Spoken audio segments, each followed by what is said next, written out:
Oh shit.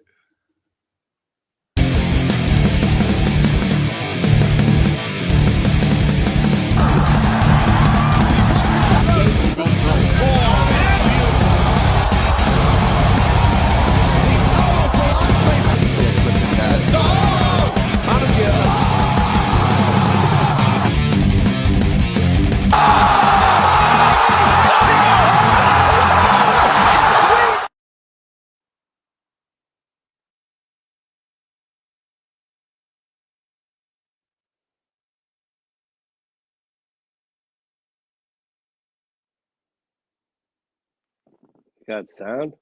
I think you muted everyone. I think you muted the whole crew. You gotta do it, bro. You gotta come back in. I'm muted. It still won't. I didn't. No, I can hear you. Yeah, I don't know what's. All right, we're good. Yeah, we're good. You gotta do the intro again.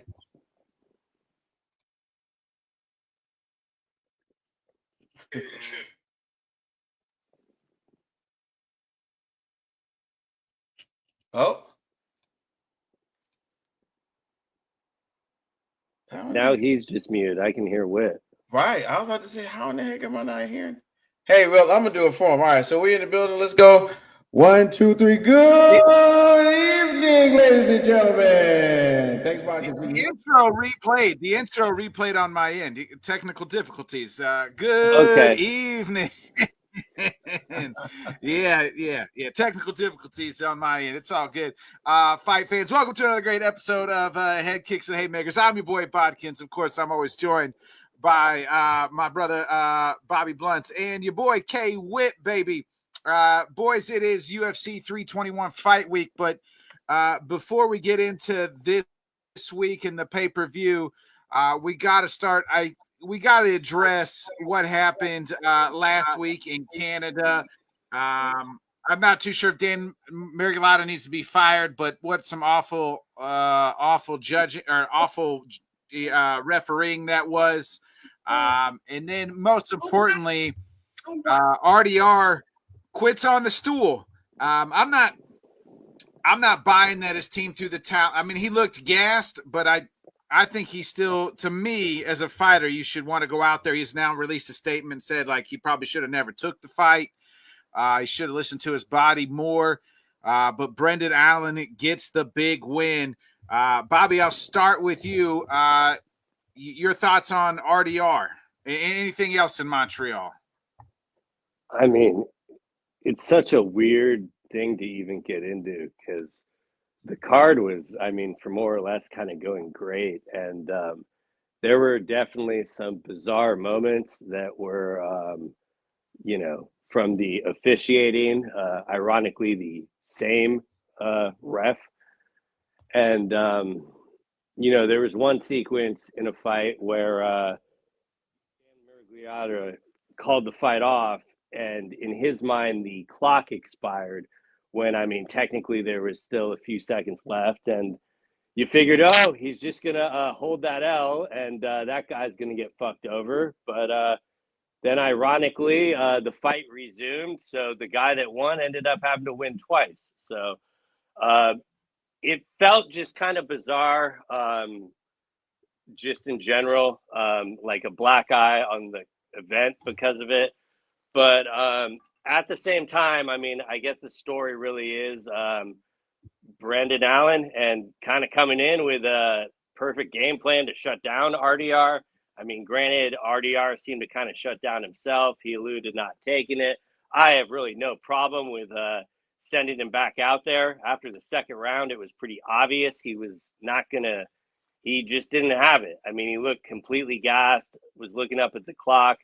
On the floor. It was very weird body language, and I don't think anyone with eyes could send him back out there because it was just kind of going to be more of the same.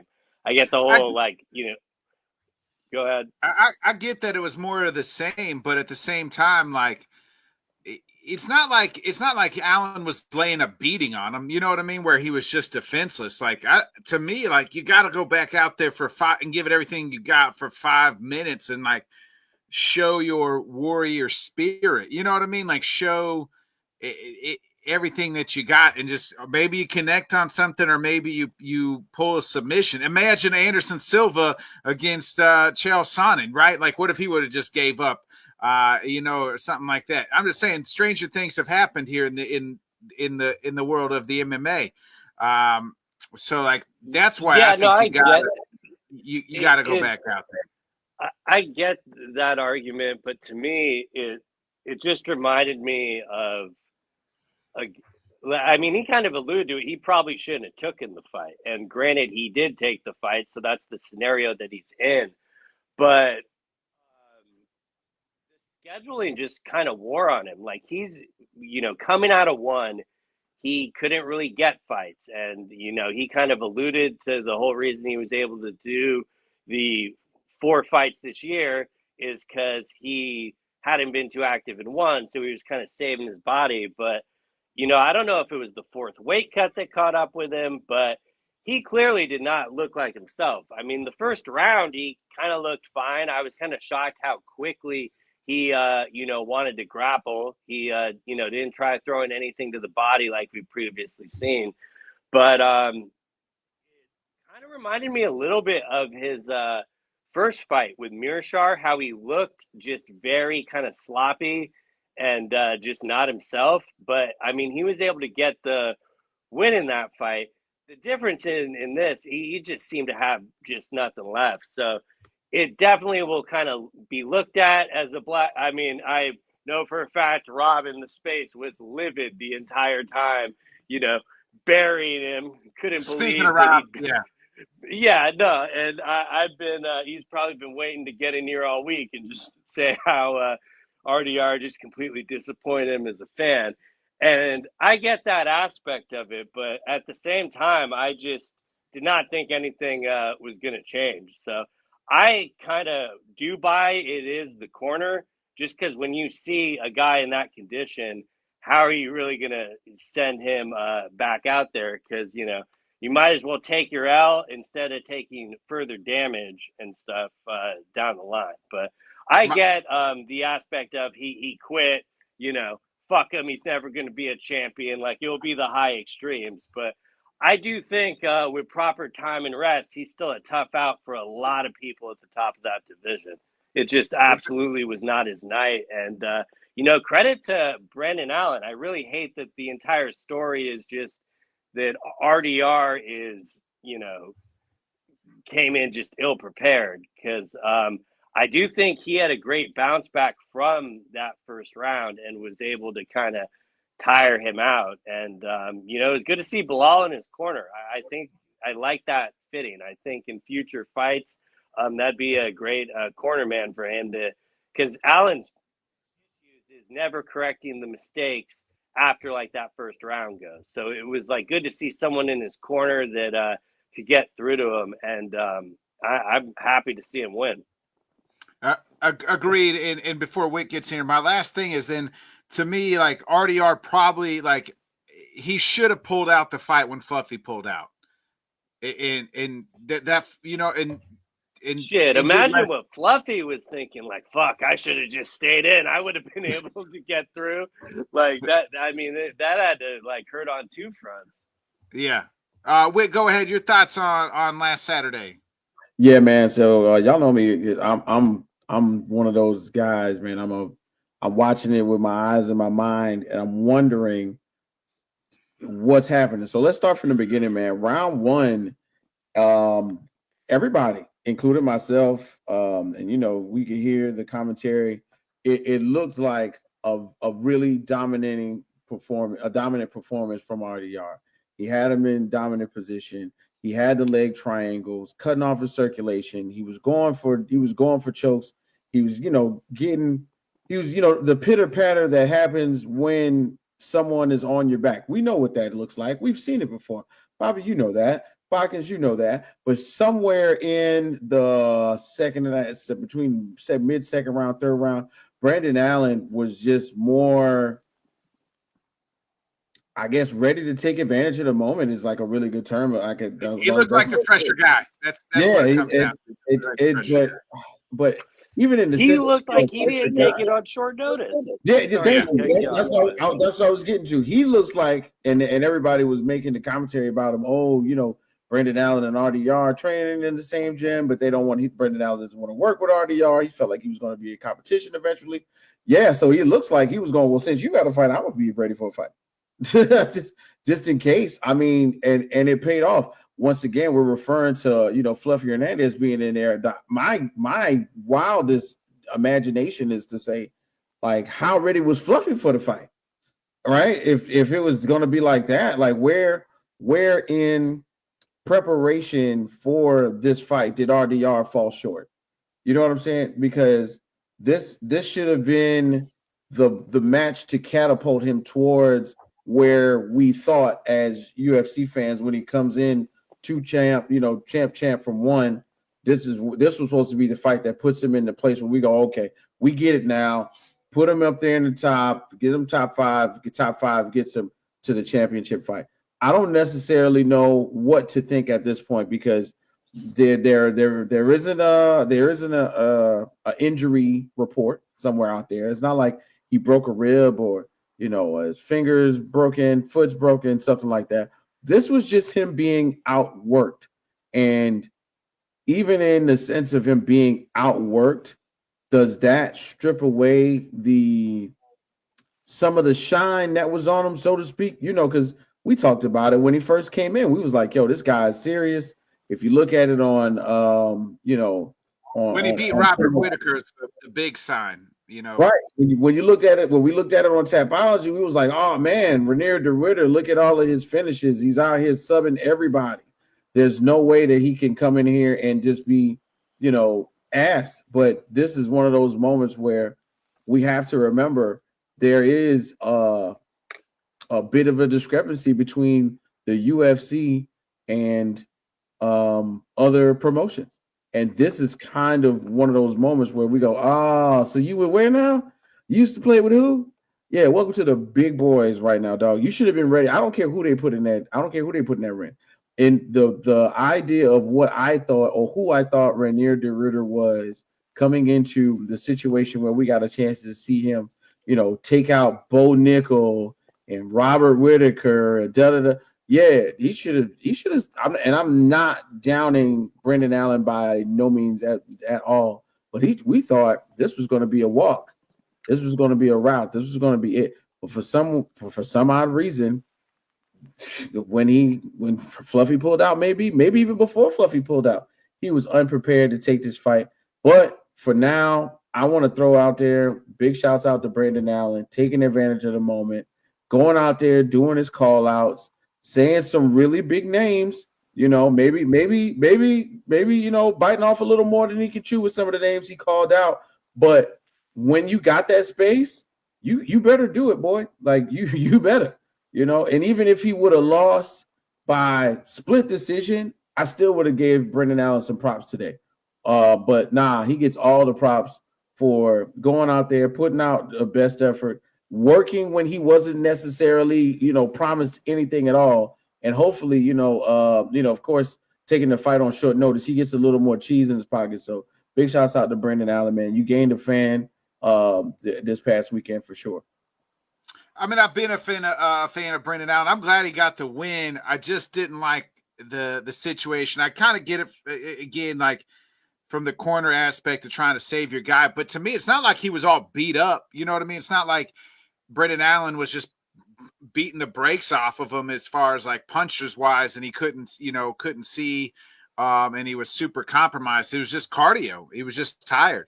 And I just do think like he probably should have pulled out when Fluffy pulled out, and they should have just done redone a main event, or even made, you could have made Manier Freniero versus Jasmine Jadjavigius the main event, and I don't think anybody would have batted an eye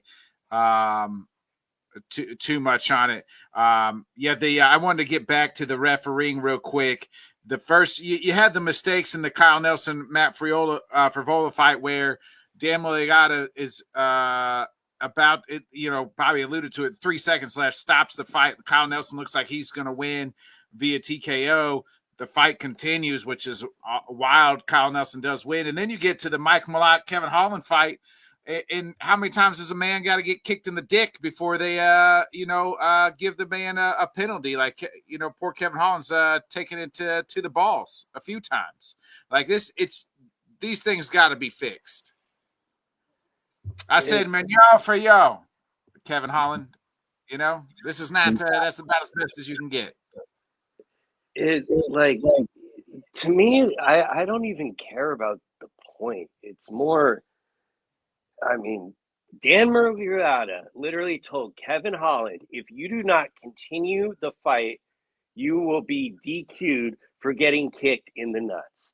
Yeah. Like, and this isn't like some official that is locally there, like in the area or something. This motherfucker has repped main events. He's repped title fights, and this is not the first time. And everyone has a bad night, sure, but he had a terrible night. I mean, it's almost more the bigger takeaway than like anything on the card itself, just because of nothing's ever going to change. I guarantee you he's going to be repping or actually they might not fly him to, Abu Dhabi because they probably get very good officials. They don't want any fuck ups there. But he's going to be repping a main event again. So it's there's nothing that's like going to change about it. It's just almost like the poison pill that like we have to accept in the sport. But Kevin Holland absolutely got fucked over. I cannot believe Malott actually is ranked because of that. I know appeals never happened, but Kevin should absolutely appeal that just because Dan Murgliata is a fucking moron. And if you ask me, he should never referee in the UFC again. And at one point in time, they're like, hey, you got the 5 minutes. It went over the 5 minutes. And then they brought the doctor in, too. Like, that made no sense. But you bring the doctor in inside the 5 minutes. It just, I was more surprised that there wasn't another official, like, because there's always like someone else on the outside of the cage and stuff. And I think if it wasn't for them, the thing would have probably ended. It was just such a bizarre sequence. And then I'm sorry, Mike Malott, but fuck off with this bullshit. That acting like if you're going to call out a fighter for embellishing a foul, you might want to do one that does not have a long resume of never doing this bullshit before. Right. I mean, to me, that is the clearest no contest as day. I will not acknowledge that as a win for Mike Malott. And, a guy who's always game, too, in Kevin Holland. Like, Kevin Holland's always game. Yeah. And I just, it was so bizarre because, like, those scenarios just made the card so despicable. And then at the end of the night, we're like, oh, well, we know at least, we got the main event, and that will be good. And not the middle fingers just kept coming. It was like, I'm glad the prelims, had some appetite. And, Ferro, good for her for the win. She really worked Jazz Divisius. That is a tough hometown hell. Hopefully, she could get back on the horse. I'm definitely not ruling her out, but Ferro is to be reckoned with for sure. Yeah. Kevin Holland just said that they had the ref, the doctor, the commissioner all in the cage. Nobody made a fucking decision. Just let Kevin Holland suffer when he's a fighter. He's not going to say he can't. Exactly. It was just he then says it's just a fuck up from top to bottom. Agreed, Kevin. I can't disagree. And Rob's chimed in here, and he's saying that it's not just the problem just isn't Dan. The ref and judging pool is way too shallow. Running the sport on 2010 staff members is crazy. Agreed, Rob. Agreed. Like they don't have any new faces or any up and comers. They need to figure that out. And I don't pay people their money. Pay them. You know what I mean? Pay people more. That's how you can fix it. Educate people and everything else. Like start educating these judges. Start educating these refs. And get them more involved to bring some new people, new blood into it. I think older fighters would be great judges as well. It's something we don't see. Go ahead, Bobby. You had something to say real quick. I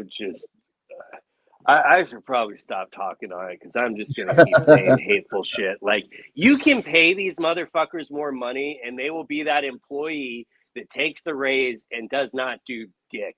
It will continue to be shit. Like, without any type of, like, union to, like, enforce these things, it's never happening. I mean, plain and simple. Because, I mean, you look at, like, the NFL or something. When there's, like, a question with, you know, officiating, it's immediately, you know, the next day they'll comment on it and stuff. And these are all things that are, you know, mainly because there are players unions and things to, like, actually fight for the athletes. And that there's nobody doing that in the and it's just never going to be like that. And so it's and then, like, even I have never heard someone come on, like, that was actually comical when when he waved off the fight at first. Someone came on the broadcast and was explaining it almost like Mike Pereira or something on the NFL. And it's like, no, like, stop trying to act like you're on that level. Like, this shit is cartoons. Like, fuck off. We know you don't know what you're doing. Like, just resume the bout and make this guy have to win a second time. Like, it is ridiculous that they try to act like they're on the NFL, the NBA, or the MLB's level when there's just no one to, like, answer to at the end of the day. It's like, oh, well, it's a fuck up, but it's going to happen in the future. So see you next Saturday. I disagree here. Cross says fighters should be able to negotiate. They should be able to be like, I'm not going to continue. That's like in the NBA. If you get a call to foul, you can't be like, I'm not. I was fouled. I'm not continuing to play because I was fouled. Like, it's the ref's job to call it and to you know, follow through the rules. So it's not on the fighter. Man. Go ahead, Whit. Yeah, when you throw a couple things into the context, man, you know, like y'all said, first of all, Kevin Holland's not the type to just go out there and not give it his all, not give it 110%, and somehow, you know, power through this. But I think part of what a ref's job is, especially a professional ref with the resume of Dan Miragliotta, man, you got to use your eyes. You know what I'm saying? We saw what we saw, and you got to go look, man. I know that you want to keep going, but I'm gonna save. You got to save him from himself. You got to say, and you also have to save the product. I think sitting here on a Wednesday, if the decision was made to stop the fight based on take a damn point away, like that's the whole thing. You know what I mean? Take a point away or stopping the fight. If either one of those decisions would have been made, when we sit here on Wednesday, I think we don't have the same type of vitriol because Dan Miragliotta is such a storied ref. If he took a point away or if he made a decision to stop the fight, we would go, that's great refereeing. That's somebody doing their job. That's somebody stepping into a place in which we think they should. Hey, look, don't you know this is egregious? We all saw it on numerous occasions. And somebody who, you know, for lack of a better words, has enough balls to go out there and pretty much do anything, in a sense of, you know, fighting in the ring like Kevin Holland, that's a really offsetting thing. You know what I'm saying? And as a man with a pair, hello, you know what I'm saying? You flick me one good time, bro, I'm down. Okay, so it's over. So I can only imagine how that would affect you if you had to perform for another 10, 15 minutes by the time. So I really hate the fact that, of course, we're going to talk bad about Dan Miragliotta, but it is what it is. Fuck him. Like, fuck Miragliotta. He fucked up. Yeah, he deserves it. By now, he deserves it. And that's what he gets. But for real, big shouts out to everybody who is agreeing with us right now in the chats. It's wild to see, but and at the same time, I don't want to take away from something that kind of was a big deal You know, yeah, I know. I'm gonna tell him about it. Drew Dober, one time for Drew Dober out here in the streets, breaking. Didn't he broke whose record? Somebody's record. I think. He's But trying to anyway, break. He's trying to break DP's record, I he's believe. trying to break DP's record. Okay, I knew it was something. So shout out to Drew Dober. I like Drew Dober. And then, like I had already mentioned, Manure Ferro, which we know we can't really pronounce the name sometimes, but yeah, you know, it's bad that we had the product get sullied on multiple occasions when we look forward to seeing these type of events where, you know, it's UFC Canada night or something like that. But it's not hockey, ladies and gentlemen. It's UFC, and they messed it up this one time. I promise you they did. Yeah, but I would have took like 1 point ain't enough. Like you take 2 points, you make that a 10-8 round because you saw the fight afterwards. It was that much fight altering. Like Holland could not do anything at all. And it's all because he got kicked in his pills. So, you know, you take the 10-8, which pretty much insinuates that like Malat, you know, needs, and I don't know, the whole thing was just a mess. I mean, I personally would rebook it. You know, I do just, yeah, fuck Dan Mergliata. Let's move to this week, gentlemen. It is the return of the greatest heavyweight of all time. That's right. We haven't seen him in a year. It's Beastie Boy Chris Barnett time, baby, at UFC 321. You guys thought I was going to say Tom Aspinall. It is UFC 321, headlined by Tommy Aspinall versus Bobby's favorite fighters and Cyril Gane. The fucking Sandra.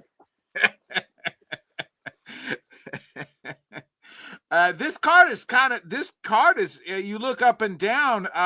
It's a pretty nice card. The top 5, obviously we'll look into the main card where all 5 fights have ranked fighters. That we haven't seen that in a while. But even Abu Dhabi gets the respect with the yeah, the prelims, I just mentioned my guy Beastie Boy. You got the Iron Turtle on this card taking on Ikram.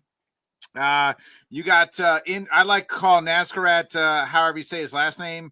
I like to I call him In Shape. Now I can't even Kevin Gastelum, because he looks like Kevin Gastelum, In Shape Kevin Gastelum. So that's you got him versus the big Australian that everybody's high on, Skull Kid.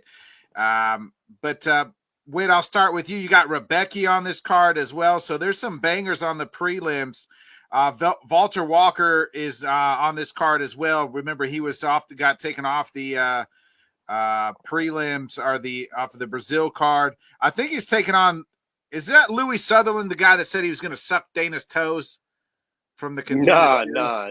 Okay. That's I'm pretty sure it's one of Tommy's boys out of his camp. I know it's not that dude. Okay. He looks like him in the picture. So you got Nathaniel Wood on this card as well. Bobby, I'll start with you. You just on the prelims, is there a fight that you're liking the most right here? I mean, the Walter Walker was kind of a late addition to this card, and that one's pretty entertaining to me. Mr. Heel Hook himself, Walter Walker. Yeah, and you know, I'm sure Louis has pretty much been training the heel hook defense, so it'd be good to see if that holds up. I always have Rebecca circled whenever he's fighting. I mean, that. Well, normally I'd say he deserves to be on the main card, but I mean, like you alluded to, there's plenty of kind of ranked fighters on the main card. So that one's interesting. I think the Chris Barnett fight will be fireworks. Those some big boys. We'll see how long it lasts, but he normally makes it pretty good. And the Ikram Iron Turtle fight, I'm really excited for it, but at the same time, really kind of hurts my soul looking at the matchmaking. So we'll be turtle strong, but I mean, God damn, they are doing him no favors. That is a tough fucking out. It is. Ikram's tough. What about you on the prelims? Is there a fight that you're circling the most as far as must see? Yeah, man. You know how it goes, man. It's 321. It's being held out there in Abu Dhabi. What are we looking for, ladies and gentlemen? We are looking for fighters of Islam. So of course we got 1, 2, 3. Maybe that might even come out with W's. You know what I'm saying? Somewhere in here, Ikram, of course, with the Iron Turtle, like Bobby mentioned, is one we're going to keep our eye on. Ahmad Al-Salwadi is another one. Going up against Mateus Camijo. That's one where, you know, with that idea of Mateus Camijo coming in, he's been really kind of highly drafted, if you will. Of course, another Brazilian fighter, you know, where even though if you look at his record, it's not that many fights because it's 12 fights in total, 3 losses, 9 wins. You know, when you think about where he's been and what he's done, he's kind of a scary guy in this matchup. But you know, just for some fun, just for the shout out, real talk. Chris Barnett, dog, come on, man. Let's see him put on for America out here. I do love seeing him take guys on and literally pummeling them to death. I think that's a really good one. The Nathaniel Wood and Jose Delgado one. A lot of people sleep on Nathaniel Wood. I've seen maybe some of his stuff that was on Instagram for another promotion before it was Bellator. Now, of course, now he was in Bellator prior to. But this guy's got 20-something fights and is really, really seasoned. To me, I really feel like this is an opportunity for him to put up or shut up. You know, and in all actuality, you know what I'm saying? It's not like he's unable to really be a main card type of fighter. So I'm looking forward to Nathaniel Wood. And then it's obvious that we all want to see the big guys or maybe the oil barons. They want to see the heavyweights on this fight. That's why we got Valterra Walker on this card. That's why we got Chris Barnett on the card. And then of course, like you said, Nasser Rock, whatever his name is, and Quinlan Salkin. That is another one. So there's a lot of knockout potential on this card where these fights may not last that long. But of course, when you got you got that big money on the top end, you know, we want to see it happen. So yeah, there's a couple of them on here. Oh yeah, and I can't forget, for real seriously though, Jalton Almeida, Alexander Volkov. Yeah, we're getting on the main card. Wait, that's on the main card. We're getting ready to get to it. Yeah. Just everything else on the main card. Yeah, there's a couple of them on there. But I don't think it's going to last very long, bro. Not at all. I like they stacked it with heavyweights. Like, well done. Yeah. Light heavy and heavy is out here in the streets in Abu Dhabi. Real talk. Yeah, William said it best. Let's hope Barnett doesn't jump during introductions. He got hurt the last time, I believe it was. Let's get into the main card. Every fighter on this card is ranked. Plus, you obviously got the 2 title fights at the top. And it is, all interesting matchups here. The card opens up with the returning Alexander Rakic.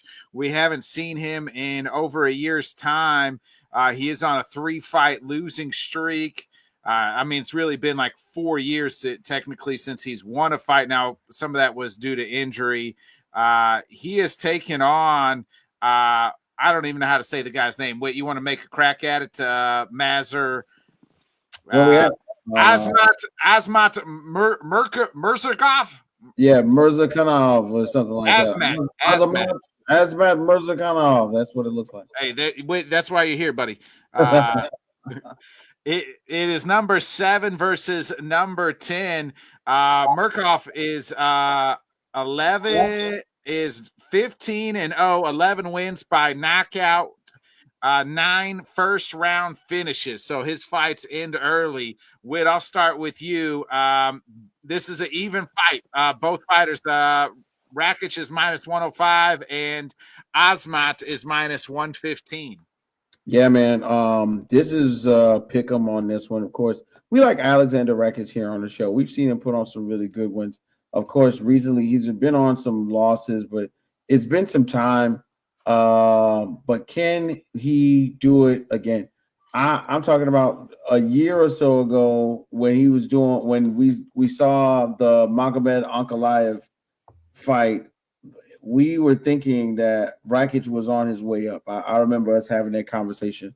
But of course, he lost to Yuri, he lost to Jan, and after that, I feel like taking some time off to regain your faculties to make sure that new coaches for Rakic.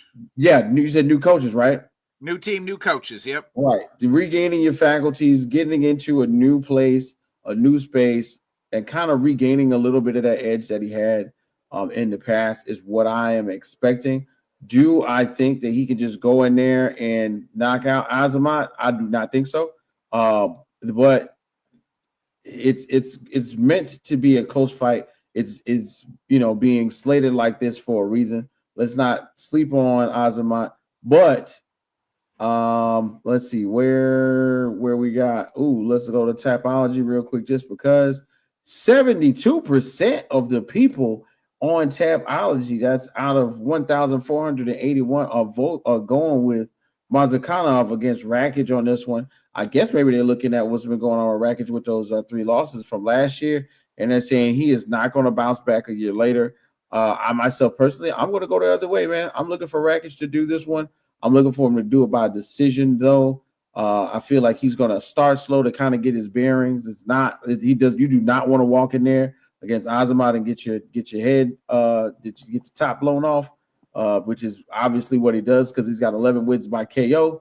But I want to give Rakic the benefit of the doubt this time. He's going to come back, new place, new situation in Abu Dhabi. Let's go ahead and go Rakic on that one, bro. All right. Bobby, what about you? Is Rakic the one ranked 10? Rakic is 7 somehow, and he hasn't won a fight in almost 5 years. 5 years. Yeah. Anytime I see a comment from Rob, I just imagine him like yelling it in space, so it always gets me to crack up. Yeah, I mean, I don't know. It's you hear the list of guys that Rakic lost to, and it's the legit who's who. Yeah, like the cream of the I crop. mean, lost to 2 former champions, or 3 former champions. My bad on disrespecting our boy Jan there.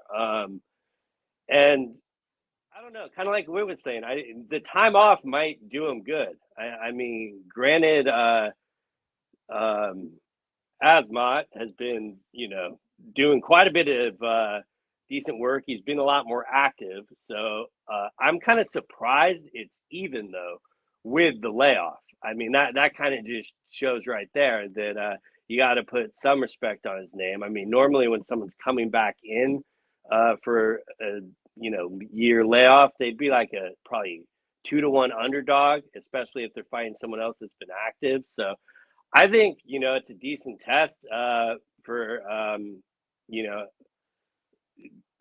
but I think Rakic is going to be able to just get the win. I'd be kind of surprised if this went to decision just with the styles, even though it is 3 rounds. But I fully understand Rob and saying he hasn't won a fight in 5 years. Like, why is this on the main card? But I don't know. We've seen some bounce back lately. So, hopefully he can bounce back as well. I'll go with him.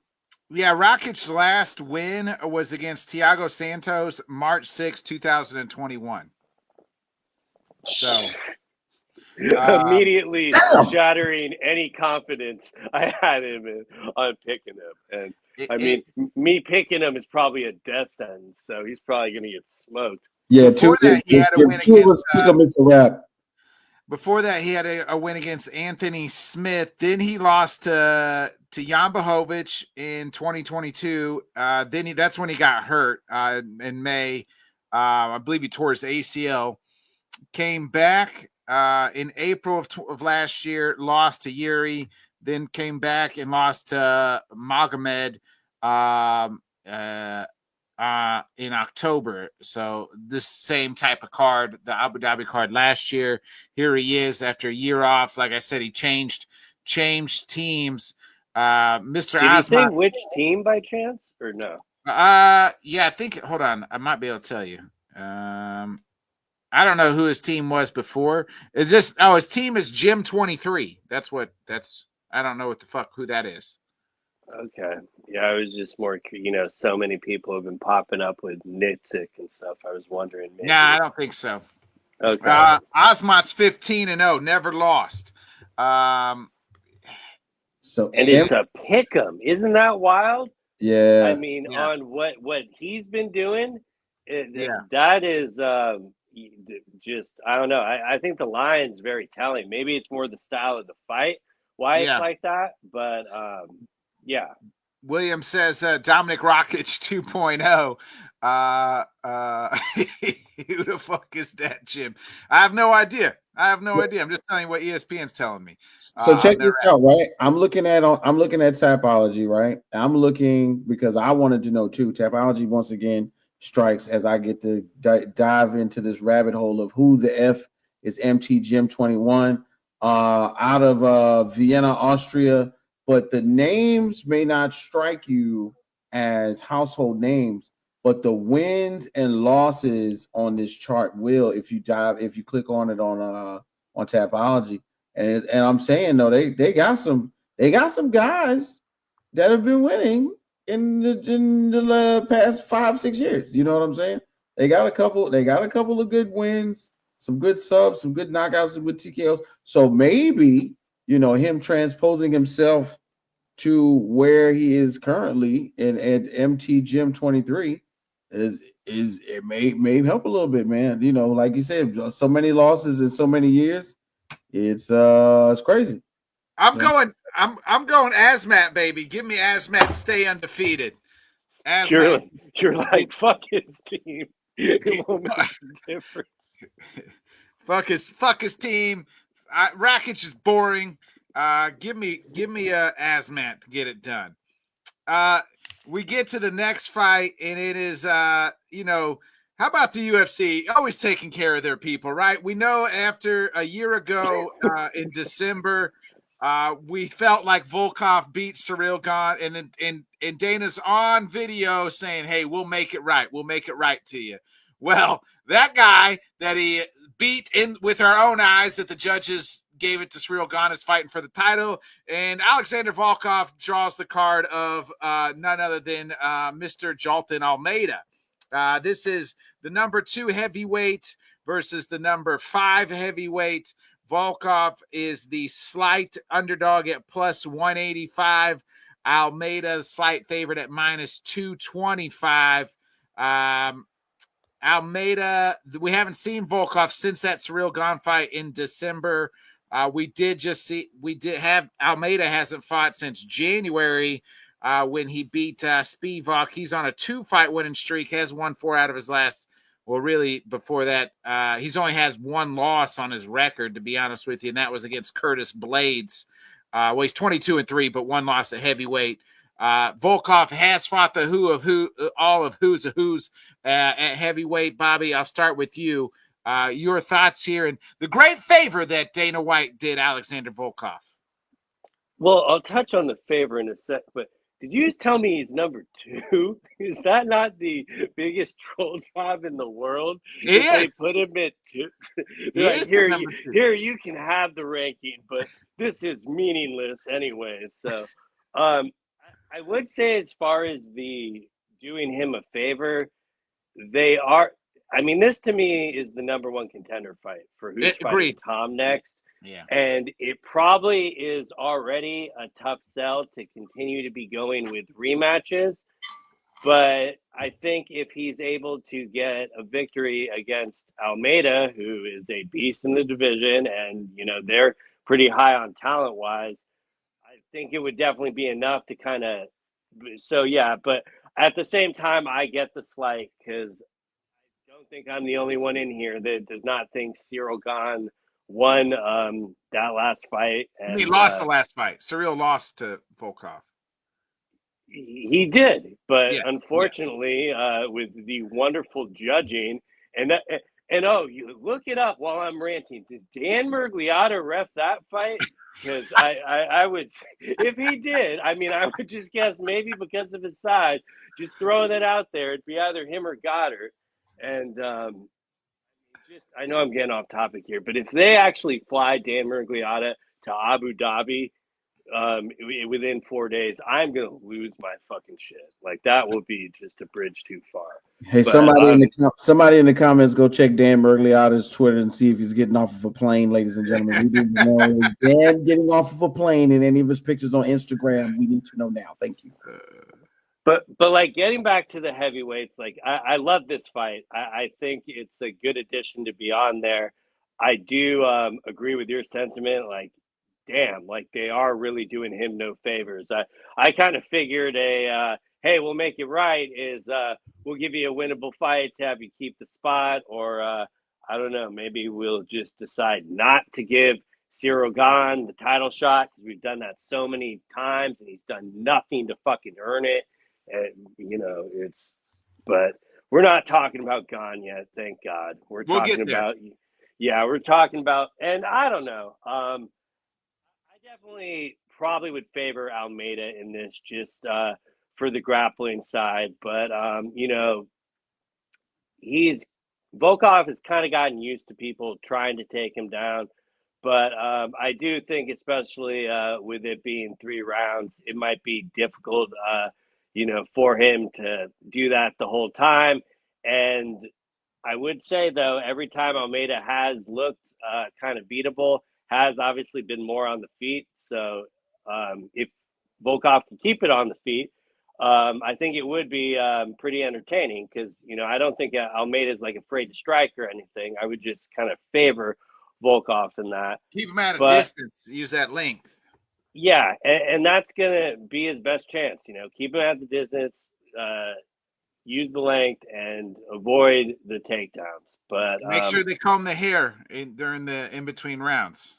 Yeah, I mean, that might help, or a defining moment there. But I think Almeida is fairly favored in this, right? Like minus 250 or something? 225. Yeah. So, I mean, they're giving some respect because, it's obviously heavyweight.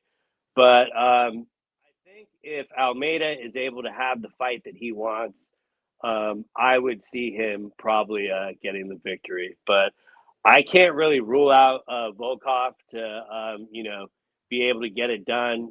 Almeida has been beaten before, and he has looked very beatable at times. But he was calling for the Tom fight, that being Almeida, prior to all this, when they were trying to sort this all out. Spoiler alert, it's the fight I fucking wanted, not this, we'll get to that later. But for the gavel, give me Almeida. Wit? Yeah, man. All right. So once again, man, y'all know me. It's pretty much, straightforward on this one. We talked, Bobby covered it pretty well, man. Volkov is someone that I do like in this matchup. Yes, I know he's ranked number 2. Yes, I know it did look like he could have beat Cyril Gane that time. But somehow, some way, he's out here on Tapology after 3,687 votes. He's on the bottom end, man. Before thinking 48% is going to have him win by either knockout for the majority, and then everybody else is pretty much thinking Almeida with a 52% by submission. I don't know, bro. This is a time in which I think Almeida could sneak in there and get this one. Volkov may not be completely prepared to take it to the ground, take it to the mat, get put in a dominant position, and then work his way out. I don't think I've seen too much of it from him. Even through 49 fights, Alexander Volkov is not the most ground-ready heavyweight. But Jalton Almeida is pretty much right there in terms of who does what when it comes to the heavyweight as far as, grappling and the jiu-jitsu. And of course, we've seen it on multiple occasions. Almeida will get you in a horrible position and he will submit you. hey, look, punches from back mount on Sergey Spivak. Who does that? Rear naked choke. Who does that? And then, of course, there's an opportunity for him to get you in a really wrong place and jump a guillotine or get you in a choke to just drain energy. That is exactly what he does. And for me, Volkov is a great fighter. This is an opportunity to put his name on the map again. But I'm going to have to go with Jonathan Almeida on this one. I can't even lie. I want to see it go to decision. I'm thinking decision, but there's an opportunity where if he's not paying attention, man, that arm bar, a Kimura, because he can't do those two. It's real possible that we see Jonathan Almeida get another big finish in the early rounds on this one. So yeah, Jonathan Almeida by sub or full blown decision. Yeah, I'm right there almost with you guys. I wanted to Cross mentioned something it's crazy. I did look at the reach here. Volkov only has a 1 inch longer reach. He just seems like he would be the taller, longer fighter because he's 6'7" and Almeida's only 6'3". So he's wild. Every inch of that 6'3". That dude is he looks way bigger than he is for sure. Who's that? Almeida? Yeah. I mean, he obviously only weighs 235 and Volkov weighs 254, so neither one's really cutting weight. Could be guys at the combine taking these measurements, so who knows how accurate they are.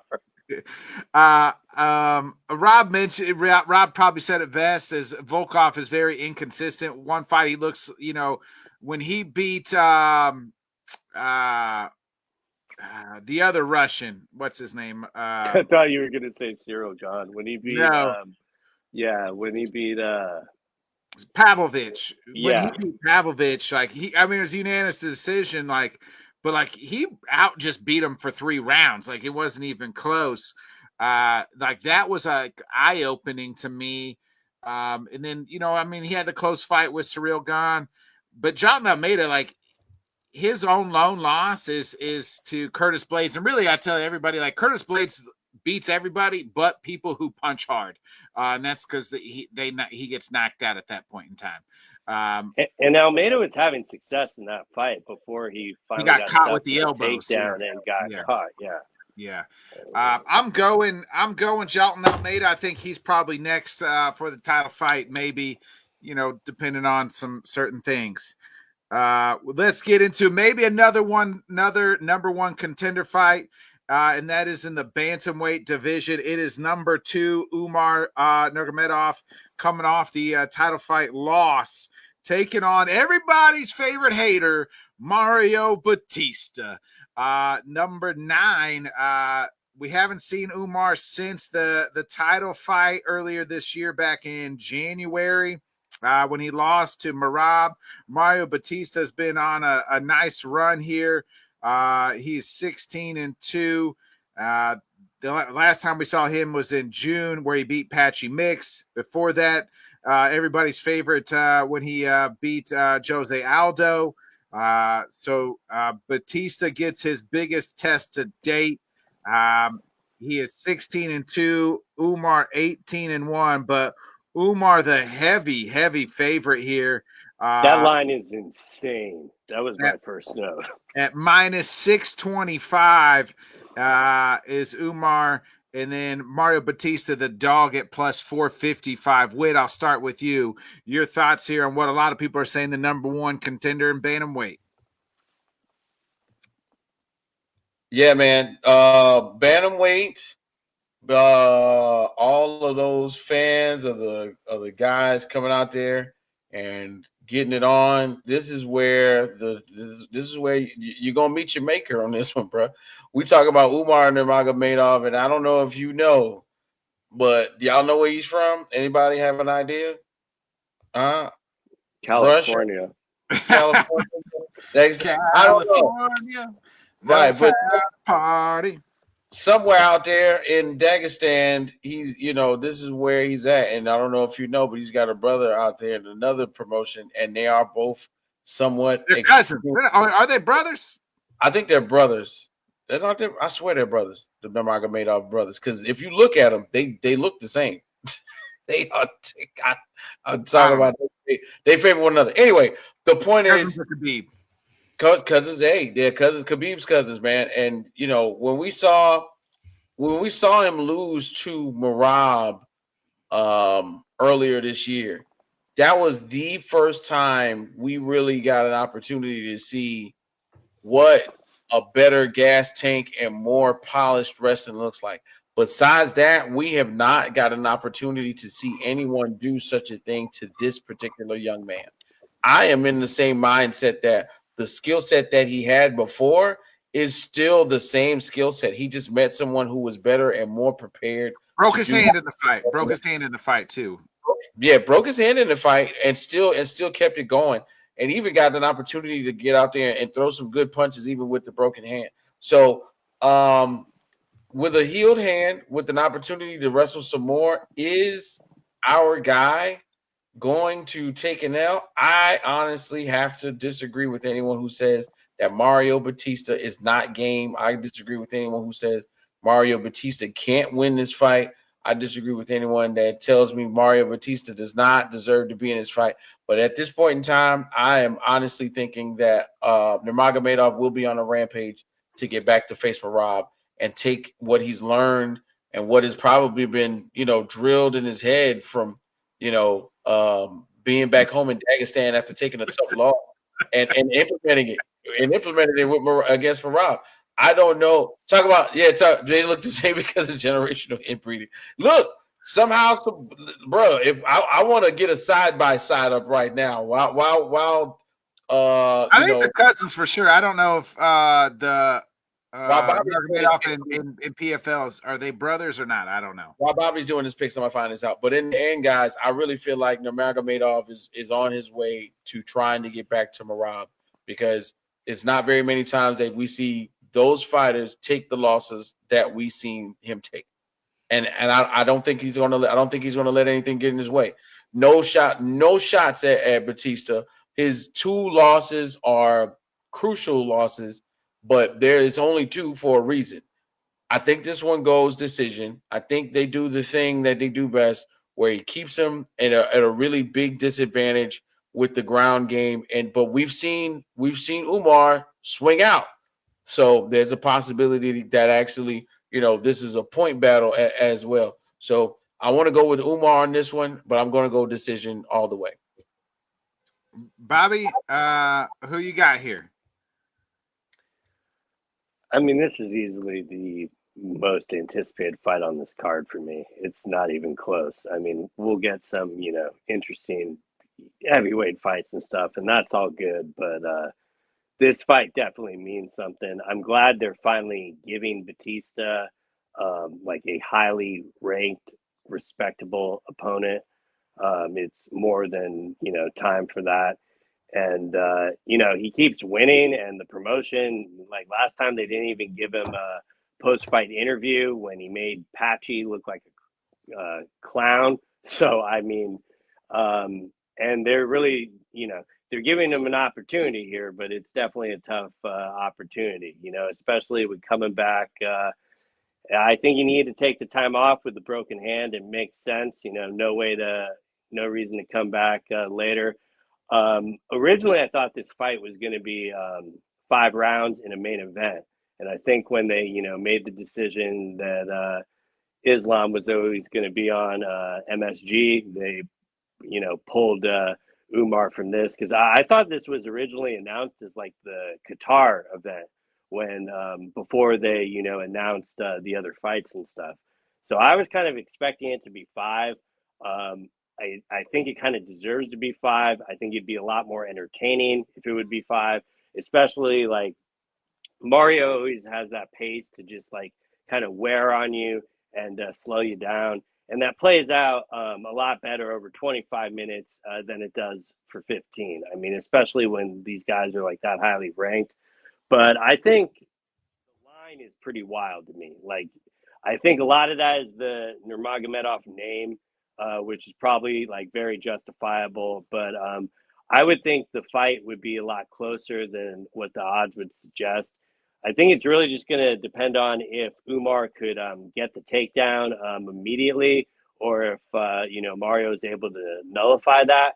I mean, we saw Merab be able to take down Umar in the later rounds, but this is kind of only a 3-round fight, and I'm not sure if Mario is, kind of there yet. But at the same time, I think his skill set would almost line up perfectly against Merab, and that would be an entertaining fight. So I undoubtedly think this is a number one contender fight. I know there'll be a lot of people that push back saying, well, Umar needs a second fight. I mean, basically, nobody else will fight him. Like, credit to Batista for taking the fight and trying to fight him.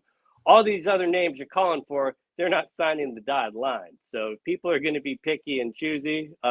He's going to get one more fight, and that's easily the biggest fight for Merab. I mean, to have like a real rivalry. I mean, credit to Peter Yan for taking the fight, but this is the real rematch that we really want to see. So I would probably have to.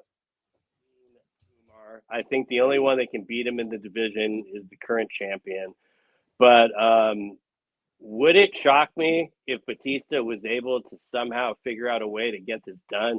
It really wouldn't, with kind of the run he's been on. Like, it would almost be like that perfect guy to kind of upset and, just not see it coming. And then, Merab has a fresh, new opponent on a surging win streak to win.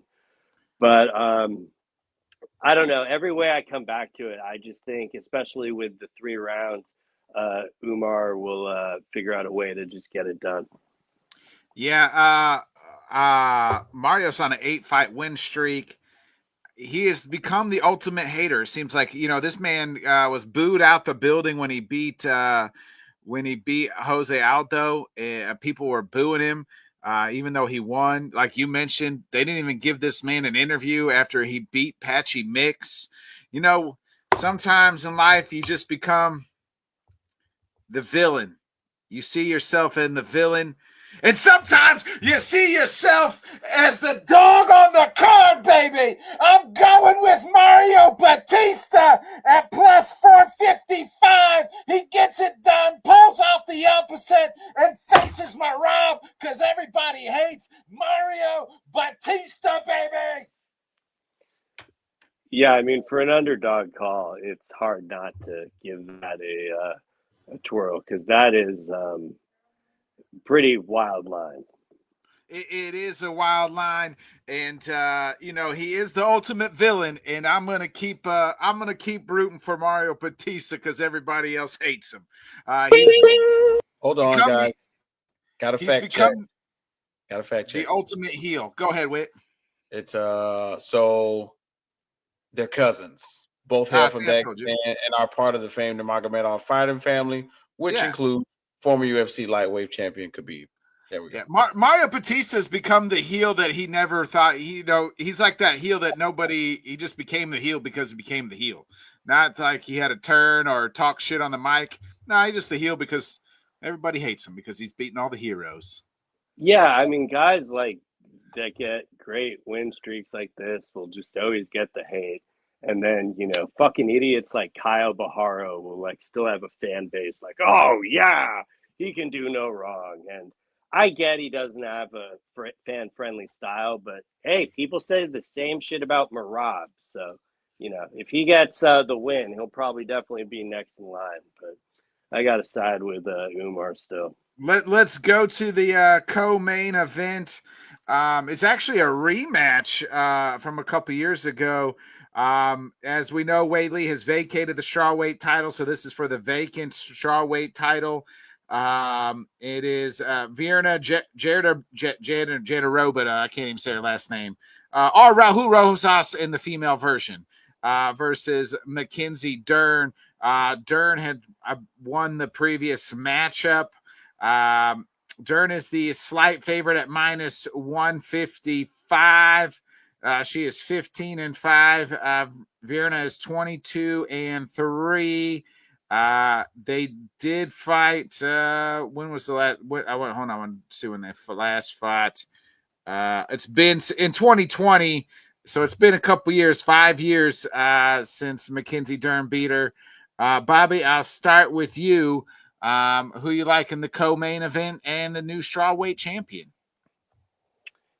Yeah, I mean, kind of interesting thing to, ironically, even though it's a rematch, you're still getting like something fresh in the division. Like, there'll be a new champion at the end of this. It threw me off that Vierna was the underdog in this. Same.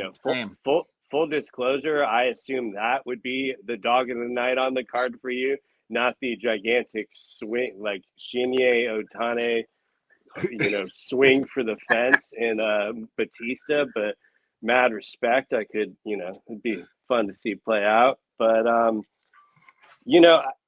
think they're both pretty well versed on the ground. You would think in the grappling exchanges that Mackenzie would be able to hold her own. But I don't know, like Vierna has definitely improved so much from their last fight. So, I mean, I think you almost have to throw a lot of that out. But at the same time, Dern is, training back with, Jason, the original like striking coach he had. So, I think it's a perfect fight to, for an inaugural thing. I know there'll be, the plenty of jokes like, oh, well, we all know why this fight is happening. But at the same time, you got 2 title fights. What more can you ask for? But I don't know. Like, I'm definitely going to be pulling for Mackenzie. But I think Vienna is just going to kind of find a way to get it done in the end. And whether that is just through a decision, I think we're pretty live for a submission on both sides of this. But, I could see Vierna trying to, hold her up against the fence and kind of, beat her up for a little bit of position. But at the same time, they do have they've seen each other before, so they semi know each other. So I wouldn't rule Dern out at all. I mean, the odds makers are saying she's favored, so whatever that's worth for. But I think Vierna will figure out a way to get this one done in the end and be the new champion. Rob says ugly chicks beat attractive ones most of the time in fighting. I don't know why the fight gods have a type. Amen, Rob. Amen. Vierna Witt is on a 5-fight winning streak, so it's been a while since she's lost. So she's actually 5 fight. The last fight she lost was against Amanda Hebus back in 2021. So it's been some time for her. It's been since April since she beat Yan Xiaonan. This last time we saw him. For Mackenzie, she is on a 2-fight winning streak. She beat Amanda Hebus back in January of this year. Who you like in this one, Whit? Yeah, man. So it's really tough, bro. Rob kind of hit the nail on the head. If you just, once again, the eyesight always, kind of catches me. But the pretty girls lose, man. Mackenzie Dern, great fighter. Just took a really big win against Amanda Hebus earlier this year, a couple months ago, I think in January. I think I watched that one, while I think in the space with Rob. Shout out to the Rob and the space this weekend. I guess we'll be in there early. Me and Bobby talking a little trash. But it's tough, dog. Like, it's tough for me when you have a fight this close to when you last had one. Like Vierna, yeah. I feel like this is an opportunity for her to kind of stand out there because, you beat Yan Xiaonan, and at one time, Yan Xiaonan was one of the scariest fighters in the division. When you this close to beating a dominant fighter like that, you kind of retain that energy, that perseverance, that strength, that mindset that you had. And I think it's a possibility that Mackenzie Dern gets put out there. Jandiroba right now on Tapology, out of 1,311 votes, They got Jane Roba by 76%, winning by decision. I'm kind of there too. I would not be surprised if somehow, some way, Mackenzie gets her into some really compromising situations. But I just think that the idea of dominating from top to bottom, to just to point out, I think that's all up Vienna's alley, and I'm pulling for Mackenzie, but I mean my brain, if I'm not thinking with my heart, is definitely going to tell me Jan Europa on this one. So I'm going to go with Vienna, and let's get that vacant belt, baby. Go ahead, Bobby. I was just saying that when he was doing the heart in the head, I thought he was. Which head? Get my mind. Hey, we gotta we gotta use our eyes, just like Bob said, right? I am. I think I'm with you guys here. I'm going to be rooting for Mackenzie Dern. She's easy to root for, but I think Raul Rojas Jr., the female version in Vienna, is going to be the new UFC Women's Strawweight Champion of the World, Vienna Jabarona. I forgot to mention, like, if Wei Li was still the champion, Vierna undoubtedly deserved the next shot. Correct, yeah. And it kind of sucks that we're going to miss out on that one, because I was looking forward to seeing how that would kind of play out. But if Vierna wins, like, she absolutely deserves this. It'd be a cool spot to see for her. Yeah, agreed. And Raul Rojas, the female version, I think she would have lost to Wei Li, but that's neither here. We may get that fight. What if she loses to next month and she drops back down? We could get that fight. Oh, that fight's only a month away. Yeah. We get to the main event. The man who this card was built around is what they like to say. And it is none other than the reigning heavyweight champion, Tom Aspinall, finally returns after the saga of, John Jones in over a year. He is taking on none other than Ciryl Gane, getting his not first, not second, but third crack at the heavyweight title. It is... Tommy is plus 355 favorite. Ciryl Gane plus 280.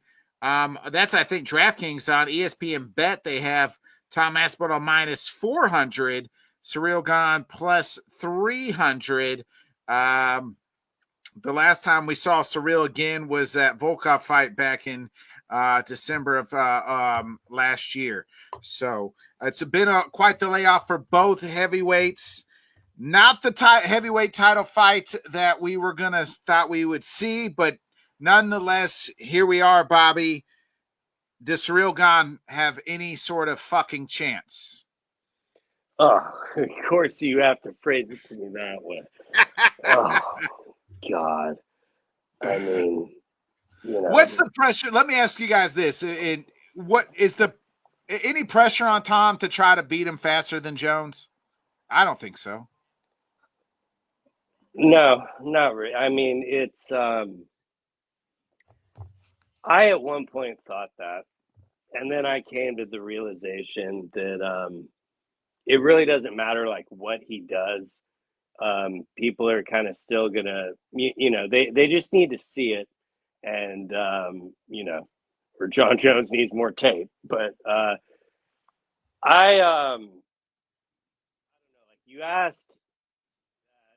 Is there a chance for Gane? And just based off the betting odds, apparently Vegas thinks so.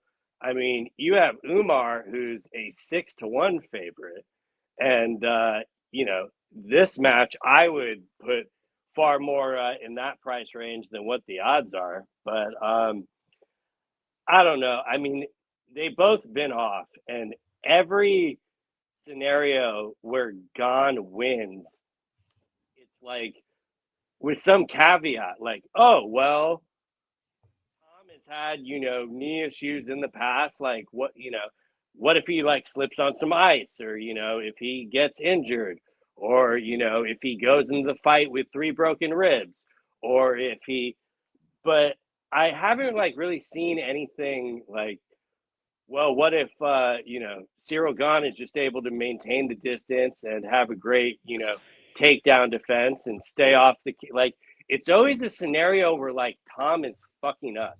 It's not a scenario where like, oh, well, we'll get, and what's Rob saying here? Because I can only imagine his. He said, I need a draw or double KO or something. I hate this fight with all my hate. I don't know. Yeah. I mean, I hate the fact that it is what it is because it's not the fight we wanted. I understand the generational hate watch, and I'm normally the person lighting the match, just more than happy to watch it all burn. But I'm sorry, not in this case. This is just terrible. Like, the only tape I could find on Cyril Gane was watching Den of Thieves 2. And I did not see anything in Den of Thieves 2 to think that he would get it done. And, like he talks about his past, like, I just made one mistake with John Jones. He made multiple mistakes in that fight, which added to it. We all don't think that he beat, Volkov. Am I naive to think that there is no scenario where he cannot, like, win? Obviously not. I mean, it's MMA. They're heavyweights.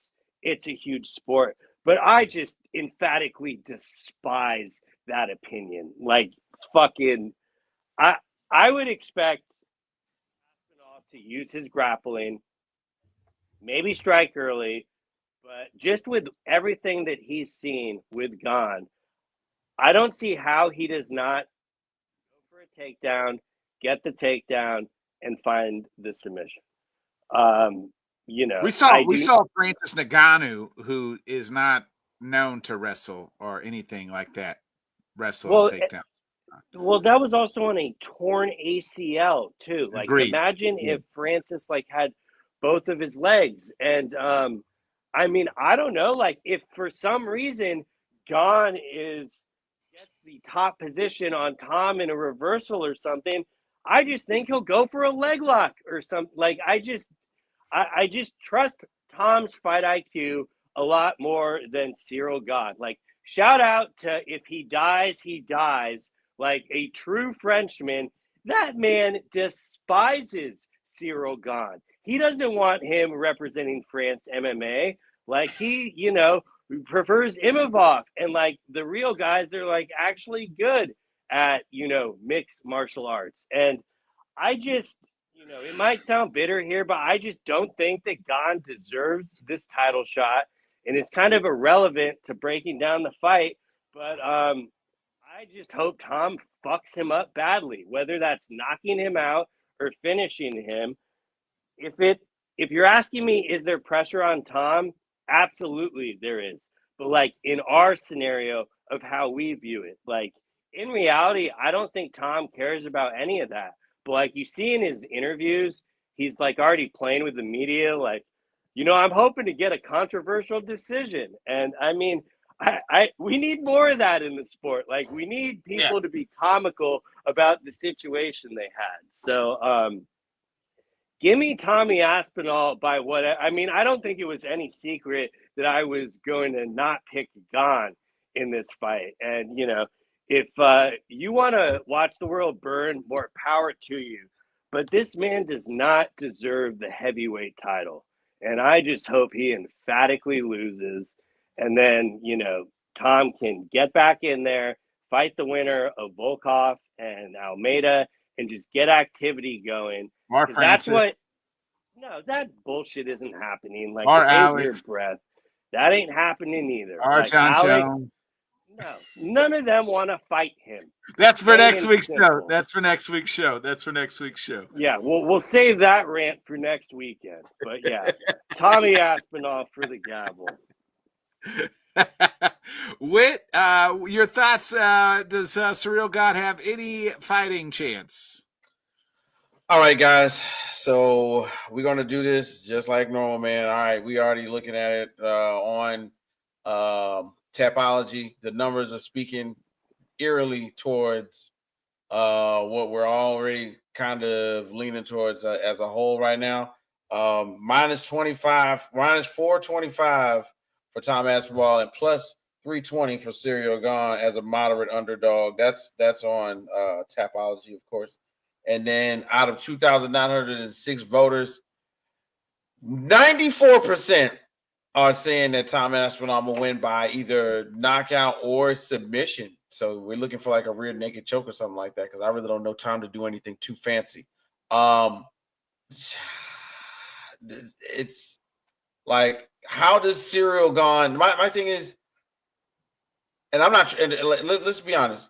I'm not trying to discredit Serial Gone right now. Let's just take it. Let's take it for what it is. How does Serial Gone win this fight?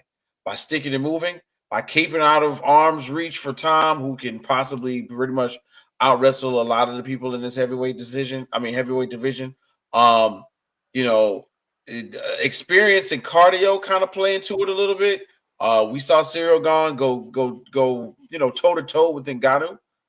We saw him get demolished by John, but those are two of the quote unquote best fighters ever in the division. Two of them. Besides that, like, can we see him make some moves in the clinch? Get a little bit of that Muay Thai going. Maybe he can get some points. Maybe he can catch Tom off guard. And somewhere in there, he's got to have the mental capacity to do this, right? I mean, he is a fighter. He's not just anybody, and he has fought the who's who. And he's won a couple, but he's lost to two of the greatest. But then throw all of that out the freaking window. Pack that up, put it in a bag, wrap it up, put it outside, kick it to the corner, put it in a trash can. It's Wednesday. Trash man comes on Thursday. I do not want to see this on Friday morning. I want it to be gone. Aspinall with the takedown. Aspinall with the fast start. Aspinall with the pressure. Let's go ahead and put that out there some kind of way and make sure that we are understanding who we are talking about. This is one of those moments where I really got to go somehow, some way. And I'm not disqualifying him, because Tom isn't either. Tom went out there and went ahead and said it. Serial Gone has been at the top of the heavyweight division for years for a reason. He's gotten an opportunity to fight the champ 3 out of about the last 3 times, not because he's a pushover, because he's actually quite scary. Is this the one time that we see Serial Gone tip the scale in his favor? I honestly don't think so. But I'm not gonna just say that he can't do something. I really, really feel like if it goes the distance, it's favoring Tom, bro. It's favoring Tom. If it goes not going the distance. It's not. I'm saying if it goes to 5, it's favoring Tom. I love, and you know the question that you asked, Bobby, that you didn't necessarily ask me was, do you want to see Tom Aspinall get Serial Gone out of the ring faster than we saw John Jones? No. I said, is there pressure? Is there pressure? Not that you want to see it. Is there more pressure? Then for me, the answer is no. Why? If Tom Aspinall is who he says he is and who we believe he is, I want to see Tom Aspinall dominate for 5 rounds, 25 minutes of telling everybody and showing everybody that this guy is not the one. Don't get him out. Don't land.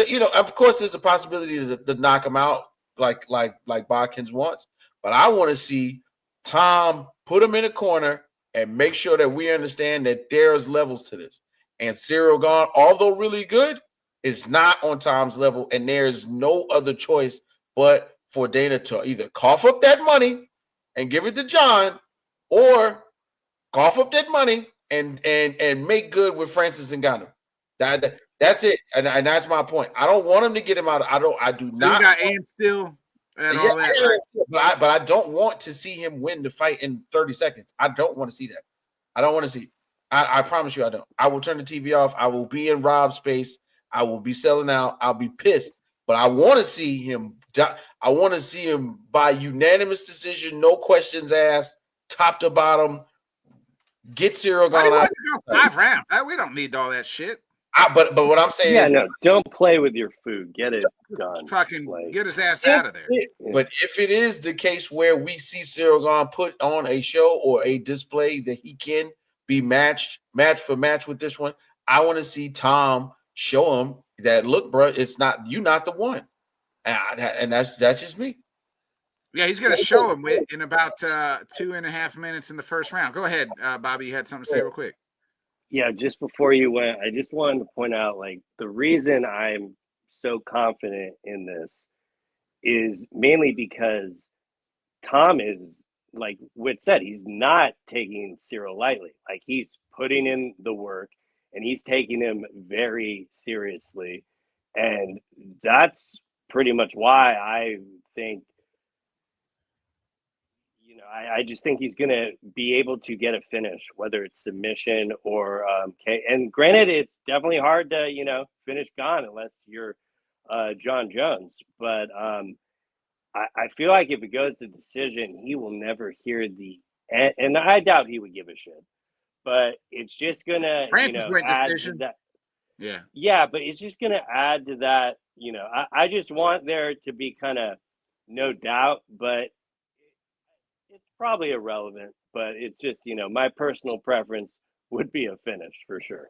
And yeah, I'm sure Tom's would be too. The chance that if somebody said Cyril Gane's going to win,